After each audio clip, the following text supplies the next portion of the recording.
Hello বন্ধুরা, কে কেমন আছেন? তাড়াতাড়ি চলে আসুন। আমি একটা নতুন ধরনের লাবড়ার তরকারি নিয়ে চলে এসেছি আপনাদের সামনে। নতুন বন্ধুরা চ্যানেলে এসে থাকলে আমার চ্যানেলটাকে সাবস্ক্রাইব করে নেবেন। এবার দেখে নেই। এখানে তেল গরম হয়ে গেছে। প্রথমে বেগুনগুলিকে ভেজে তুলে রাখবো। বেগুন ভাজার সময় একটু হলুদ দিয়ে দেব। হলুদ দিলে তরকারির রঙটা বেশ সুন্দর হয়ে যায়।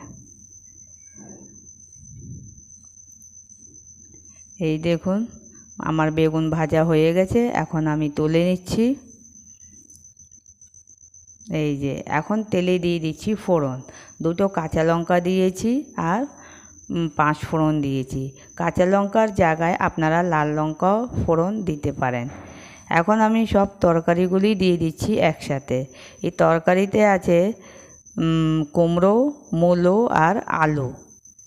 এই তরকারিগুলিকে একসাথে দিয়ে একটু সাঁতলিয়ে নেব।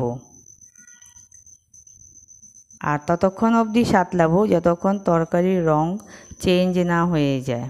তরকারির রঙটা যখন বদলাতে লাগবে তখন আরও সব উপকরণ দেব। এই দেখুন কি সুন্দর তরকারি আস্তে আস্তে রঙটা বদলাচ্ছে। এখন দিয়ে দিচ্ছি আদা থেতো করে।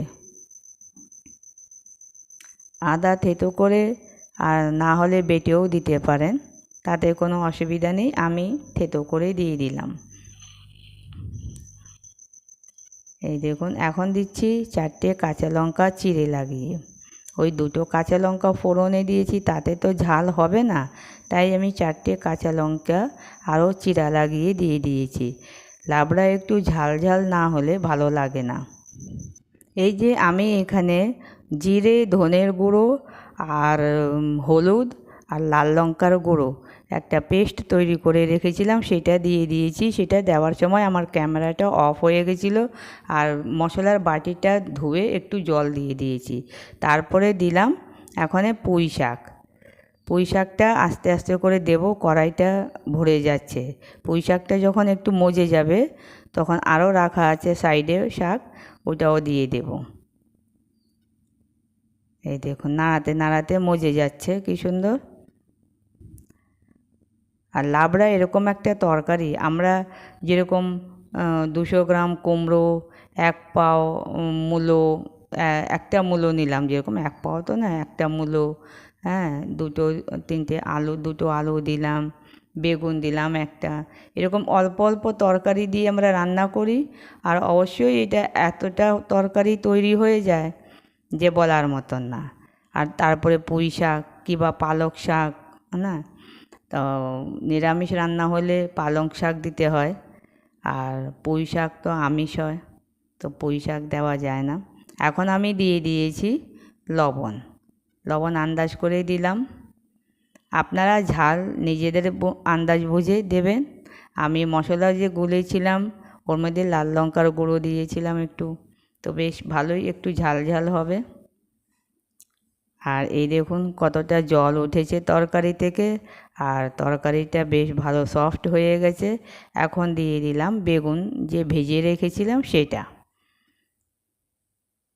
ভালো করে মিক্স করে দিচ্ছি তরকারির সাথে বেগুনটা।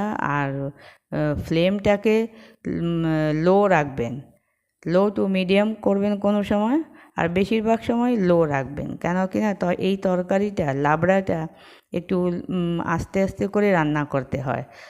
এখন দিচ্ছি সাদা সর্ষে আর পোস্ত একসাথে বেটে রেখেছিলাম, সেটা দিয়ে দিয়েছি। আর ভালো করে তরকারির সাথে মিক্স করে দিচ্ছি। আর শিলনোড়ায় আমি বেটেছি, মিক্সিতে বাটিনি। শিলনোড়ায় বাটলে মশলা একটা আলাদাই স্বাদ হয়। আর এই দেখুন তরকারি আমার একদম রেডি হয়ে গেছে। এখন আন্দাজ করে একটু চিনি দিয়ে দিলাম, কেন কি ঝাল আর লবণটাকে ব্যালেন্স করার জন্যে একটু চিনি দিতে হয় লাবড়াতে, না দিলে একটু ভালো লাগে না, একটু স্বাদ হয়। আর চিনিটা যেই আপনি দেবেন তরকারিতে তরকারি গলা স্টপ হয়ে যাবে। এই যে আমার লাবড়া একদম তরকারি তৈরি হয়ে গেছে। আর দেখুন কি সুন্দর দেখা যাচ্ছে। লাবড়ার মধ্যে কোনো গার্নিশ করার দরকার পড়ে না, লাবড়া নিজেই একটা খুব সুন্দর গার্নিশ হয়ে যায়, সব তরকারি থাকে সেই জন্যই। আর এই দেখুন তরকারি একদম সব সফট হয়ে গেছে আর কি সুন্দর গায়ে গায়ে মিশে গেছে। এরকম করে লাবড়াটা সেদ্ধ করতে হয়, বেশি গলাতেও হবে না, আবার বেশি চেয়ে চেয়েও থাকবে না তরকারি। খুব সুন্দর দেখা যাচ্ছে তরকারির রং, আর তরকারি খেতেও খুব স্বাদ হয়েছে। আমি আবার একটা নতুন রেসিপি নিয়ে তাড়াতাড়ি চলে আসব। আপনারা আমার চ্যানেলটাকে লাইক, শেয়ার আর সাবস্ক্রাইব করে নিন। Bye bye.